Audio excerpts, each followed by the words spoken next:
Өөртөө боловсрол шинжилгээ ухааны сайд ган төмөртэй хийсэн ярилцлагыг хүргэж байна. Тэгэхээр сайда одоо хичээлийн шинэ жил эхлэх гэж байгаа энэ үед ялангуяа сургууль цэцэрлэгийн бэлтгэл ажил ер нь ямар шатантай байна? Улсын хэмжээнд ер нь хичнээн одоо шинээр сургууль цэцэрлэг одоо ашиглалтанд орох гэж байна. Тэгэхээр бол бид нар өнгөрсөн жил нэгвэр хэлбэл одоо 11 12 сард барилгаа хүлээж аваад тэгтээ ашиглалтанд орж амжаагүй ийм сургууль цэцэрлэгүүдтэй нийлээд 180 гаруй барилгыг хүлээж авахар ажиллаж байгаа. Энээс зөвхөн Улаанбаатар хотод бол одоо 50 гаруй цэцэрлэг мөн одоо 17 багш сургуулийн одоо барилгыг хүлээж авахар ажиллаж байна. Тэгэхээр ер нь бол 80 цэцэрлэг 80 сургууль хүлээж авнаа гэсэн ийм төлөвлөгөөтэй ажиллаж байгаа. Тэгэхээр энэ жилийн хувьд бол төсөв харьцангуй оройтсон, өөрөөр хэлэх юм бол царцаагцсан гэдэг одоо нэрийн доор одоо зарим сургууль цэцэрлэгийн барилгыг төр зогсоогоод байсан. Тэгэхээр төсөв нь харьцангуй оройтож баталсан учраас магадгүй энэ барилгын ажлын гүйцэтгэл нөлөөлөд хичээлийн шинэ жилийн өмнө ашиглалтанд орж амжихгүй байх вэ гэсэн юм болгоомжтой байна. Танд ямар санал байна? Тийм, зарим нэг шинээр эхлэх ёстой сургуулиуд мөн ажлынхаа дундуур одоо төсөв дээр зарцаагдсан барилгуудын хувьд бол яг 9 сарынхаа 1-нд бол ашиглалтанд орж амжихгүй л те. Ашиглалтанд оруулахаар зорж байгаа барилгуудаа бүхэлд нь бол ондоо багтаагаад оруулна гэсэн ийм төлөвлөгөөтэй ажиллаж байгаа. Гэхдээ энэ жилийн онцлог бол барилгын гүйцэтгэл хяналт тэр ажил бол бүгдээрээ барилгын яам дээр байгаа шүү дээ. Тэгэхээр барилгын яам бол энэ чиглэлээр ажлыг хурдсгах, хурдан явуулах чиглэлээр ажиллаж байгаа гэдэгт найдаж байгаа. Бидний хувьд бол үндсэндээ төлөвлөлт тэгээд хүлээж авах гэдэг ийм хоёр ажлыг л яг одоогоор бол боловсролын яам өөрөө гүйцэтгэж байна да. Шинээр сургууль цэцэрлэг барихад ялангуяа одоо хэдийгээр төсөвт мөнгөнд тусч гэсэн одоо газрын асуудал одоо маш хүндрэлтэй байгаа гэж байгаа. Тэгэхээр газар олдохгүйгээс болоод нөгөө мөнгөнд төсөөс буцдаг ийм байдал энэ жил ер нь дахиж давтагдах гайгүй юу? Давтагдана. Ер нь бол газраа чөлөөлөхгүй, газар чөлөөлөхөд хүндрэлтэй асуудлууд маш их байна. Зүгээр хамгийн өрөвдөлтөй дүр зураг бол хуучин байсан сургуулийнхаа газруудыг бид нар булаалгацсан байна шүү дээ. Өнгөрсөн хугацаанд заримыг нь дээрэмдүүлсэн, заримыг нь худалдагдсан тийм ээ. Заримыг нь алдсан.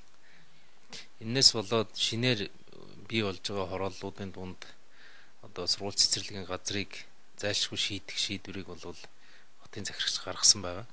За энэний дагуу бол мэдээж тодорхой байршлууд бол шинээр бий болж байна. Тий. Түүнээс биш яг гэр хороолол нөгөө яг сургууль цэцэрлэгийн хэрэгцээ байгаа гэр хороолол доторх газрыг чөлөөлөхөд бол маш их зардал орж байгаа. Тэгэхдээ ердийн одоо чөлөөлөлтийн ханшийг барьж хийхийн төлөө Улаанбаатар хотын захиргаа бол ажиллаж байна л да. Одоо жишээлбэл бид энэ жил концессийн хуулиар 72 багш сургууль цэцэрлэгийн комплексийн ажлыг эхлүүлэхээр ажиллаж байна. Хөрөнгө оруулагчдаа одоо эрх олох энэ ажлыг бол эдийн засгийн яамтайгаа хамтраад хийж байгаа. Ингээ хийгээ явахад бол явцад өнөөдрийн байдлаар бол 30 хэдэн газар чөлөөлөгдсөн байна. Тэгээ энэ дээрээс бол 16 дээр нь Улаанбаатар хот өөрийнхөө хөрөнгөөр ажиллаа эхлүүлсэн байна. 8-ын барилга бол одоо явж байна.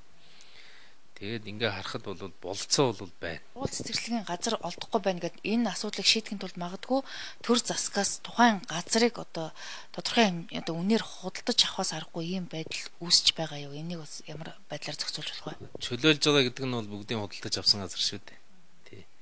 Тэгэхээр одоо нэг үед одоогоос одоо 5-6 жилийн өмнө 10 жилийн өмнө нөгөө хүмүүст бэлгэлцсэн газруудаа одоо газртайгаа тэнцвүү газруудыг одоо бусад хоосон газар дээр барьсан хашаа байшингууд байшинтай айлуудаас худалдаж авч байна гэж хэлж болохоор байна. Тэгээд би зүгээр нэг тийм сайн мэдээ юу байна вэ гэхээр өнгөрсөн жил бид түүхэндээ анх удаа 100 орчим барилгыг хүлээж авсан. Тэгэхээр энэ амжилтаа бол энэ жил дахиад давтна гэсэн ийм л төлөвлөгөөтэй байгаа. Хэрвээ энэ амжилт цаашаа давтагдаад явах юм бол бид нар богинохон хугацаанд сургууль цэцэрлэгийнхаа хүртээмжийн асуудлыг бол энэ бүр эрхийнхаа хугацаанд бол бүрэн шийдэх боломж байна л гэж харагдаж байгаа. Шийднэ ч гэж ажиллаж байгаа. Тий. Одоогийн байгаа сургууль цэцэрлэгийн ачааллыг одоо бүрэн шийдэхин тулд улсын хэмжээнд дахиад 1000 гаруй сургууль цэцэрлэг шинээр барих шаардлага байгаа гэсэн ийм тоог урд нь сонссон л доо. Тэгэхээр ойрын жилүүдэд энэ одоо боломж бий болж чадах уу? Яг нь 1000 орчим барилгын асуудал л да. Тэгээ энэ дотор бол 3-1 нь бол буулгаж барих, нэггээр хэлбэл ашиглалтанд дуусч байгаа. Одоо манайхан чинь сүүлийн 50-60 жилийн хугацаанд бол маш чанаргүй барилга барилаа шүү дээ.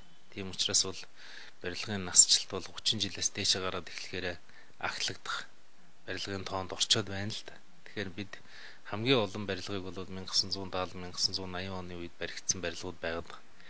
Тэгээ энэ барилгуудыг бол гарцаагүй буулгаж одоо шинээр барих ёстой гэдэг ийм шийдвэрийг мэрэгжлийн хяналтын газар гаргаад байгаа юм л да. Тийм болохоор ийм өндөр тоо гараад байгаа юм. Түүнээс биш яг байгаа хэрэгцээ бол өнөөдөр хангаж байгаа. Цөөн тооны сургууль дээр бол 3 ээлж 4 ээлж байгаа. Цөөн тооны гэдэг нь бол би Улаанбаатар хотод 10 хүрэхгүй сургуулийг хэлж байгаа. Энэ 10 хүрэхгүй сургуулийнхаа асуудлыг бид нар нийтийг хамарсан мэтээр одоо ойлгож бас болохгүй. Нэг талаас нөгөө талаас энэ цөөхөн сургуулийн олон ээлжийн асуудлыг бид нар богино хугацаанд бол одоо шийднэ. Өнгөрсөн онд 100 гаруй барилга хүлээж авлаа гэдэгтээ яг адилхан энэ жил тэр хэмжээнийхээ барилгыг хүлээж авч чадах юм бол бид бол 3 ээлжийг 4 ээлжийг бол алгуулах чадна гэдэгт бол чадна гэсэн ийм тооцоо бол байна. Хэрвээ энэ концессийн гэрээ ойрын үед батлагдаад тэр хөрөнгө оруулалт шийдэгдэх юм бол бид одоо 2 жилийн хугацаанд 16 он гэхэд бол Улаанбаатар хотын асуудал бол шийдэгдэнэ.